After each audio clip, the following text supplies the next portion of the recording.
El día de hoy les vamos a hablar de las bradiarritmias. Este tema es presentado por Natalia Villegas, Nodri Tatiana Sosa y Adriana Lucía Trujillo.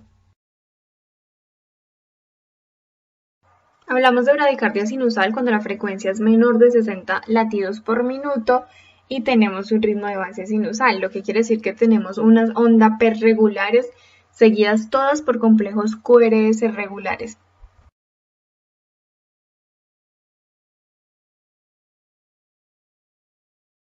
La bradicardia sinusal puede tener múltiples etiologías, entre ellas tenemos manifestaciones de disfunción del nodo sinusal, el marcapasos del corazón también es muy común en pacientes que han sufrido un infarto de cara inferior.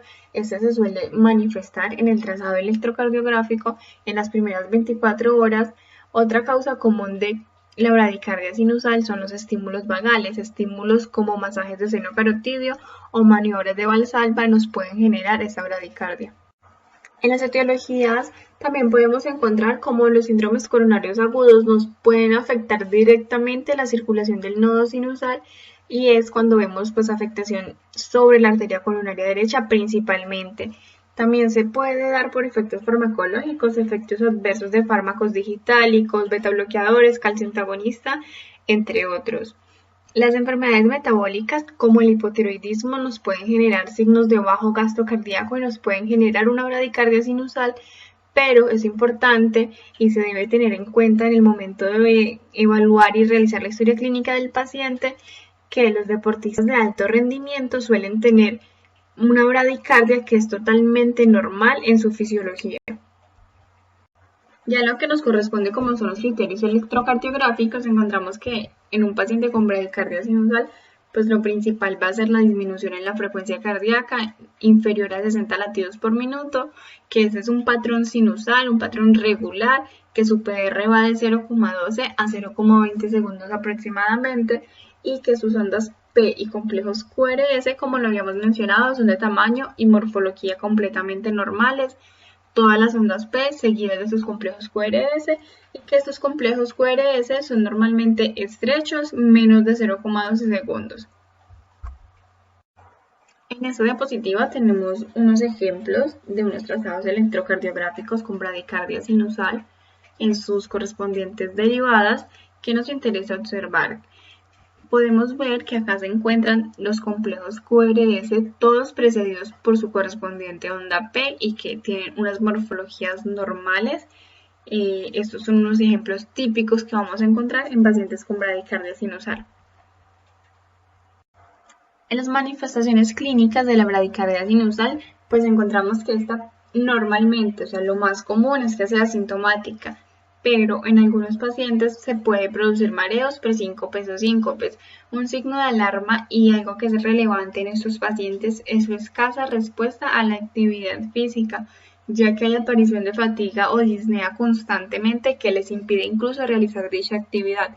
Cuando la bradicardia es asintomática, donde no tenemos anormalidades en complejos QRS, donde tenemos que cuando se realiza actividad física, pues la frecuencia cardíaca sube y que no afecta en su vida diaria, normalmente no se realiza ningún tipo de tratamiento. Lo que se hace es que se pueden revisar las causas reversibles, mirar si de pronto hay algún tipo de fármaco que el paciente esté consumiendo que le pueda generar esta bradicardia, tratar en ajustar los medicamentos, pero no se va más allá.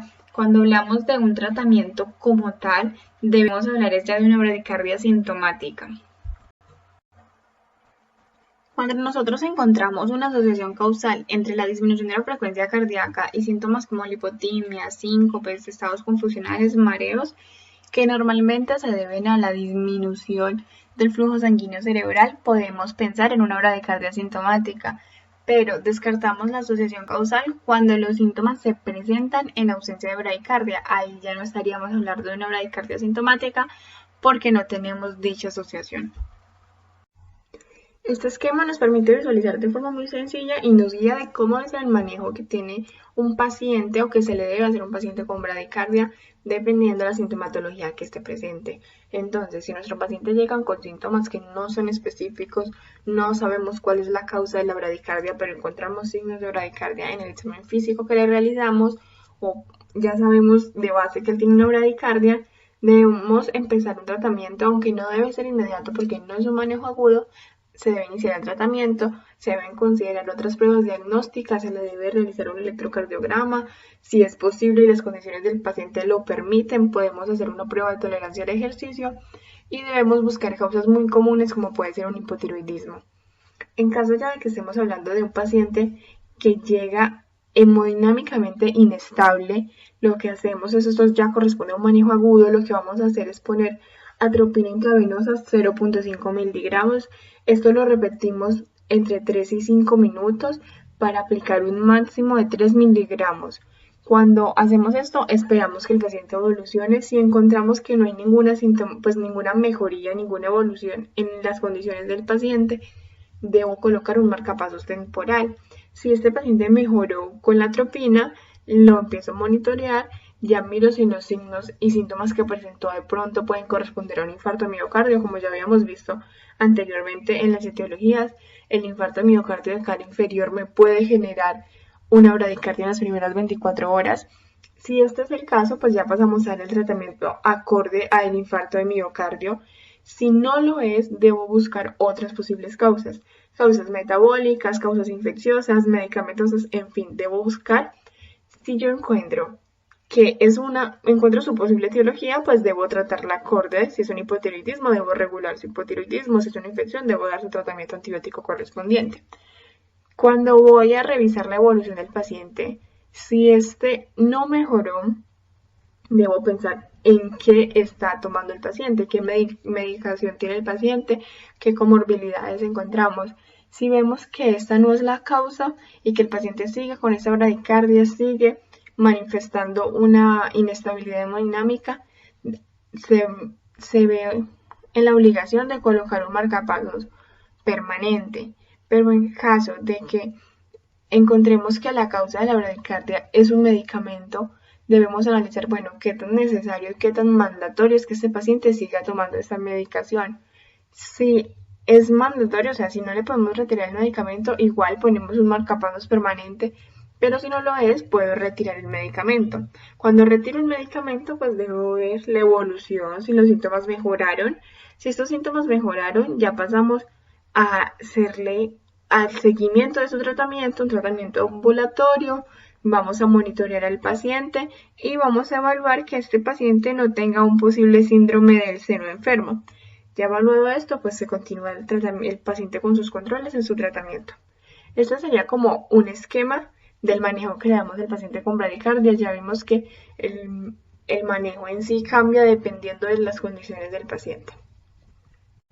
Este esquema ya es un resumen, pero de lo que es el manejo agudo como tal. En el esquema anterior habíamos visto un manejo general del paciente, que podría ser un paciente que llega estable o un paciente inestable hemodinámicamente. Acá ya estamos hablando de un paciente que está inestable, que se le tiene que hacer un manejo agudo e inmediato.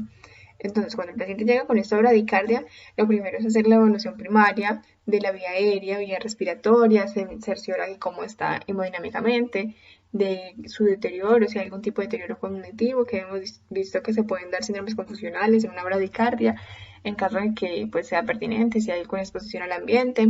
Miramos el aporte de oxígeno, accesos intravenosos, tenemos que monitorizar tensión arterial, saturación de oxígeno y hacemos un electrocardiograma de 12 derivaciones. Posterior a esto, ¿qué debemos hacer? Identificar y tratar todas las causas que sean reversibles.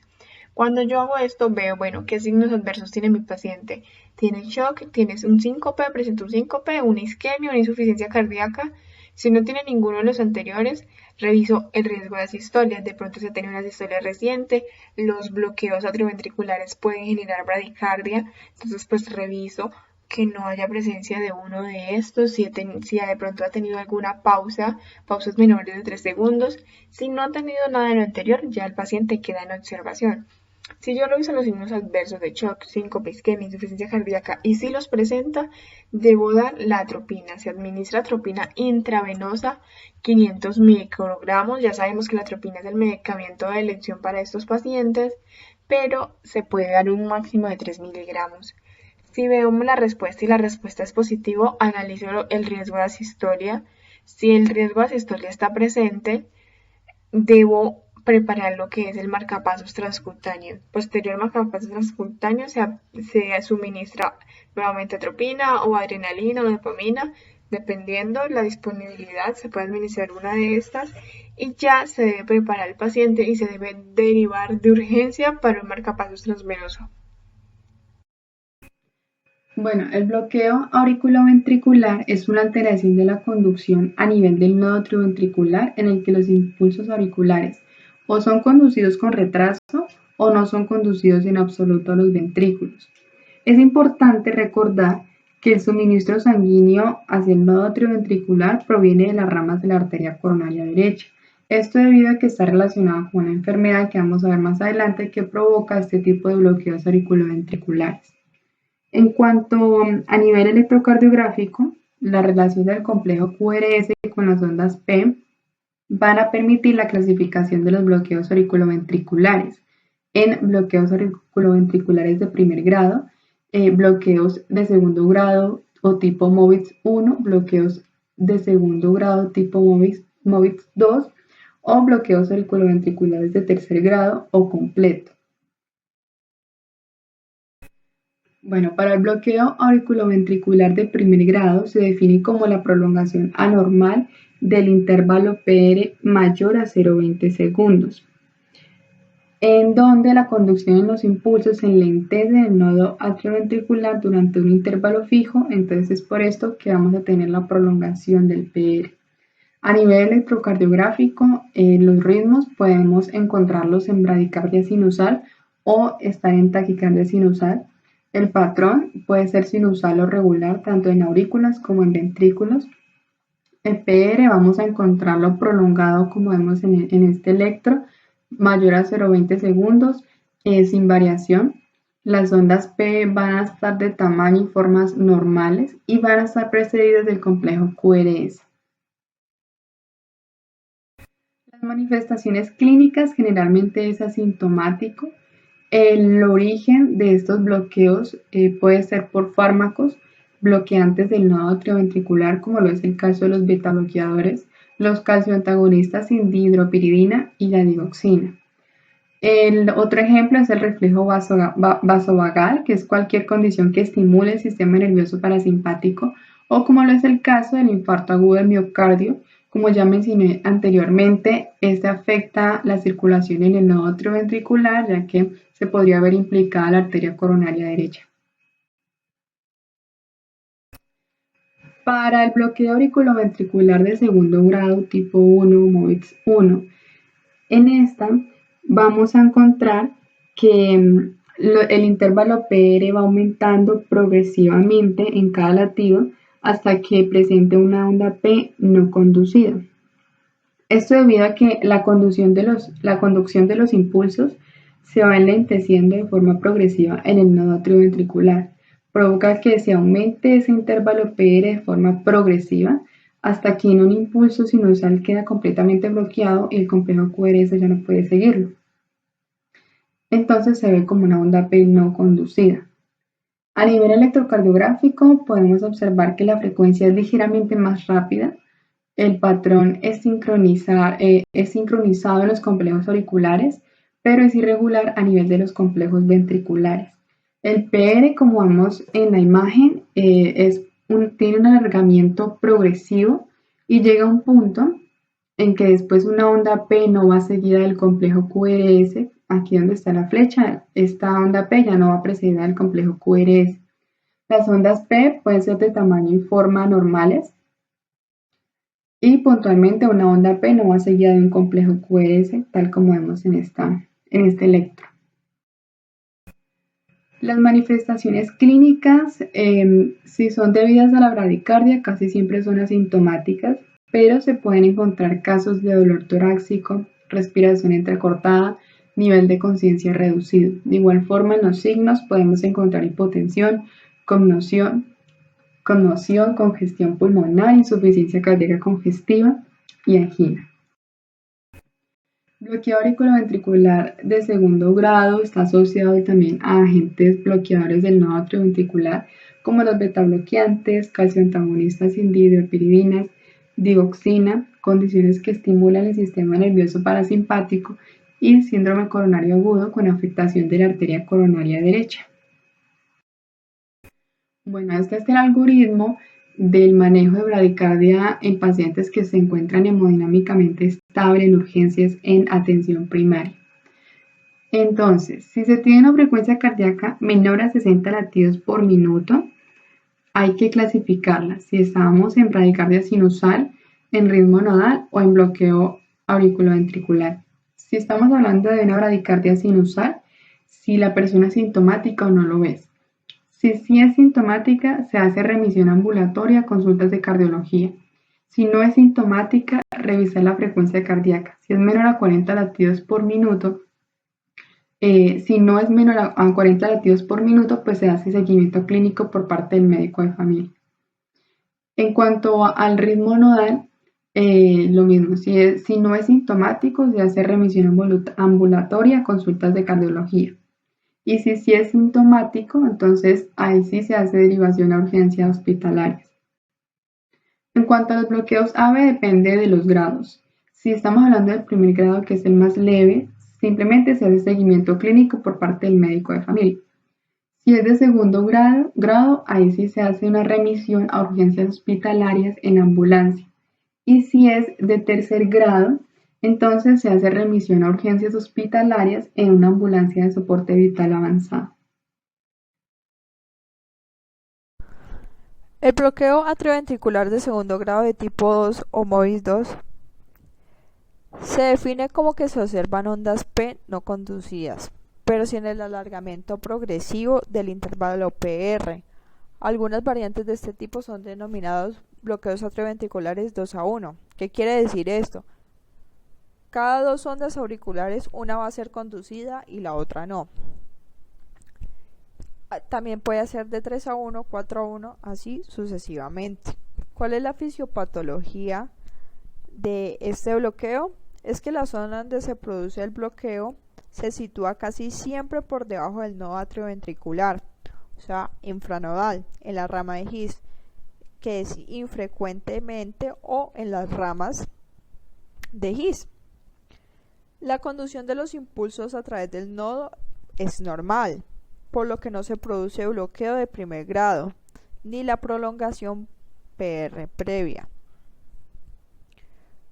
Este bloqueo puede progresar a bloqueo atrioventricular completo y su tratamiento es que requiere marcapasos transitorio o definitivo debido a que tiene pobre respuesta a la atropina. Continuando para hacer un diagnóstico, pues ¿qué tenemos que ver en el EKG? Para el bloqueo de segundo grado tipo 2 o MOVIS 2. Pues vamos a tener unos criterios, como cuál: la frecuencia auricular más o menos entre 60 y 100 latidos por minuto. Una frecuencia ventricular, recordemos, van a ser impulsos más lentos debido a lo que decía en la diapositiva anterior.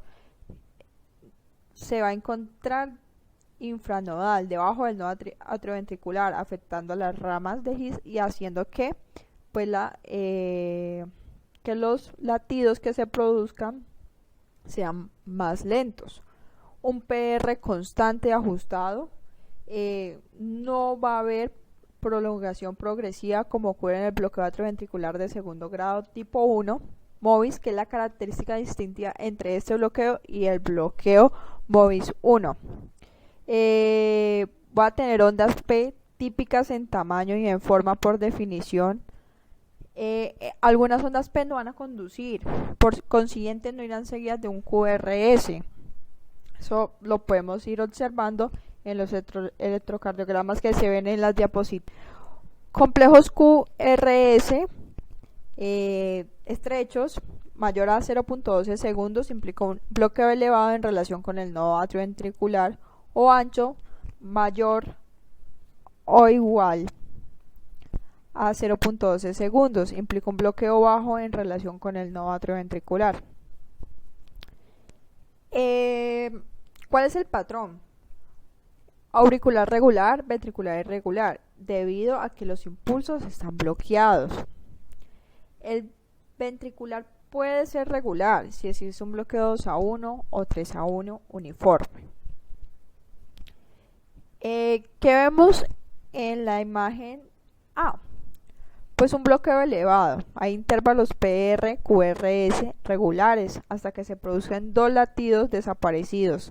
La presencia de complejos QRS normales que indican un bloqueo nodal o un bloqueo nodal elevado. También podemos ver que hay una onda P que no se conduce y por consiguiente no hay QRS. Acá en la figura B pues vemos que no es tan marcado que la onda P no se conduce y no forma QRS. Pues lo vemos no tan seguido como se veía en la imagen A. En la figura B que vamos a ver, intervalos regulares hasta que se producen los latidos desaparecidos. La presencia de complejos QRS anchos que indican un bloqueo infranodal. El bloqueo atrioventricular de tercer grado y disociación atrioventricular se define que el bloqueo de tercer grado hace que las aurículas y los ventrículos se despolaricen de forma independiente, sin que haya alguna relación entre ellos dos. Ahí su nombre de disociación.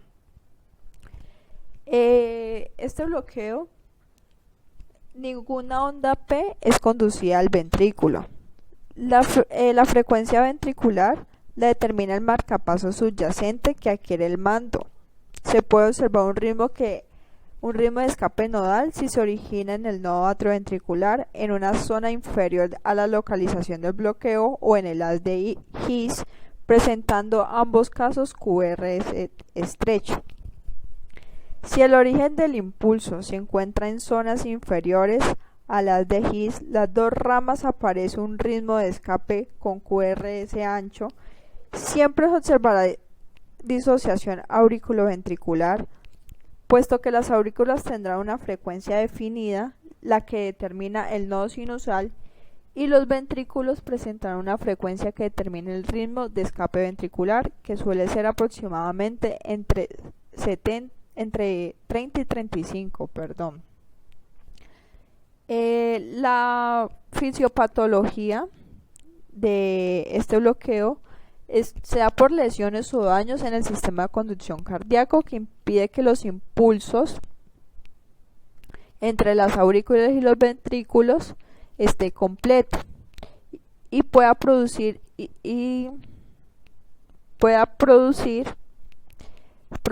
en varias regiones, como lo podemos ver en regiones anatómicas diferentes. Se puede dar el nodo atrioventricular, bloqueo nodal elevado de la unión o suprabloqueo nodal, en el haz de His, ramas de haces, bloqueo nodal bajo o infranodal, y tiene etiologías comunes, como lo es el síndrome coronario agudo con afectación de las ramas de la arteria coronaria izquierda. En concreto afecta a la arteria descendente anterior izquierda y a las ramas del septo interventricular, ramas de los haces de riego sanguíneo. ¿Cuáles son los criterios definitorios electrocardiográficos del bloqueo atrioventricular de tercer grado o completo?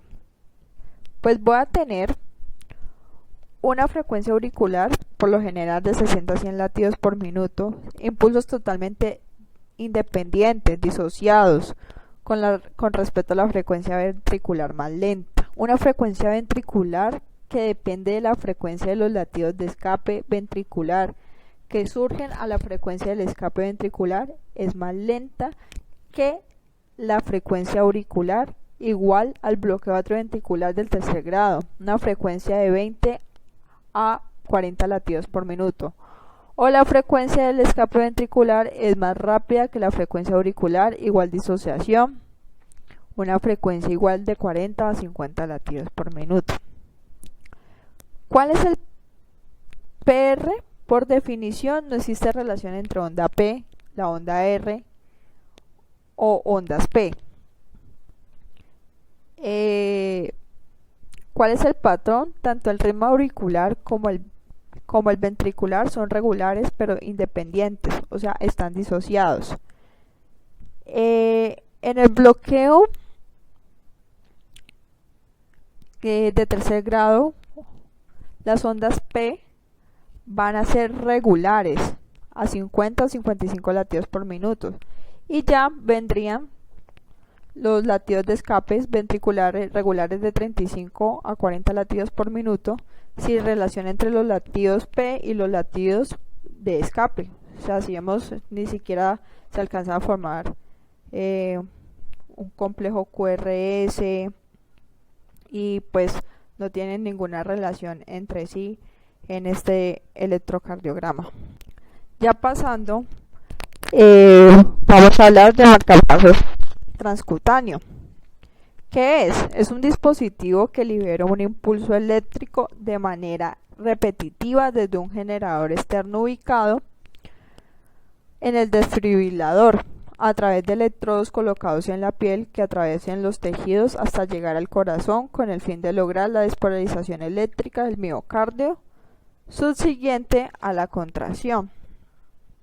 ¿Cuál es la técnica? Pues el primer paso, informarle al paciente la medida de intimidad y de protección universal. Preparación del paciente, rasurados y procede de limpieza y secado. Al tercer paso, facilitar la tolerancia del paciente con el empleo de analgesia, debido a que va a recibir choques eléctricos y obviamente eso puede ser muy doloroso. Se aplica cloruro mórfico de 0.01 a 0.03 miligramos sobre kilogramos por vía intravenosa, y de sedación midazolam de 0.2 miligramos por kilogramo intravenosa. A continuación, se hace la monitorización del paciente a través de los electrodos de superficie del monitor y el desfibrilador, generalmente en la derivación de 3. Colocar los electrodos autoadhesivos y finalmente sobre tórax en posición. Hay dos posiciones, la anteroposterior, que el electrodo negro se coloca en la zona precordial izquierda, punta cardíaca, línea medio clavicular y el positivo rojo en la región intraescapular izquierda, como lo podemos ver en esta imagen. Y el anterior se coloca el electrodo negro, o sea, este que está señalado, en la zona precordial izquierda, punta cardíaca en la línea medio clavicular, y el positivo rojo en el área subclavicular, como lo estamos viendo acá. ¿Qué se sigue? A continuación se selecciona la frecuencia cardíaca, aumentar progresivamente la intensidad de la estimulación hasta conseguir que aparezca en pantalla espículas de marcapasos que se siguen un complejo QRS ancho. Se podrá comprobar la presencia de contracciones visibles en los músculos torácicos del paciente. Recordemos que esto sea por microamperios. Y comprobar el pulso del paciente siempre los centrales derechos para no confundir con las contracciones musculares. ¿Cuáles son las complicaciones que puede tener esto? Pues las quemaduras e irritaciones de la piel del paciente, como lo podemos ver acá, por las estimulaciones con niveles elevados de corriente y el uso prolongado que pueda tener y dolor, ansiedad en el paciente de estimulaciones con corrientes elevadas por no estar correctamente sedado ni analgesiado. Las observaciones es: antes de emplear el marcapasos transcutáneo se debe asegurar la permeabilidad de la vía aérea, su adecuada ventilación y administrando oxígeno complementario. Aumentando la superficie de los electrodos se disminuye la densidad de corriente y a través de la piel, y así disminuye el dolor y la quemadura. Observar continuamente al paciente para poder ver qué cambios se hay en la respuesta de la estimulación. ¿Cuáles son las indicaciones de un implante de marcapasos? ¿Ya? Pues a pesar de que la indicación del implante de marcapasos rara vez se establece en la atención primaria, pues es necesario conocerlas para atender con mayor precisión el manejo de estos pacientes. Se dan unas indicaciones más claramente establecidas en las guías prácticas clínicas del marcapasos que dicen que son candidatos, por ejemplo, los que tienen disfunción sinusal, disfunción sintomática, bien por síncope o por insuficiencia cronótropa, o también porque hay bloqueo atrioventricular o bloqueo atrioventricular completo o de segundo grado sintomático. Porque hay bloqueo atrioventricular completo o de segundo grado asintomático, en este existe una controversia en el caso del segundo grado tipo 1 asintomático, ya que en la práctica real se suele realizar un manejo conservador. Y en el bloqueo atrioventricular de primer grado prolongado y sintomático. Esas son las indicaciones para un implante de marcapasos en los pacientes. Esta es la bibliografía y muchas gracias por su atención.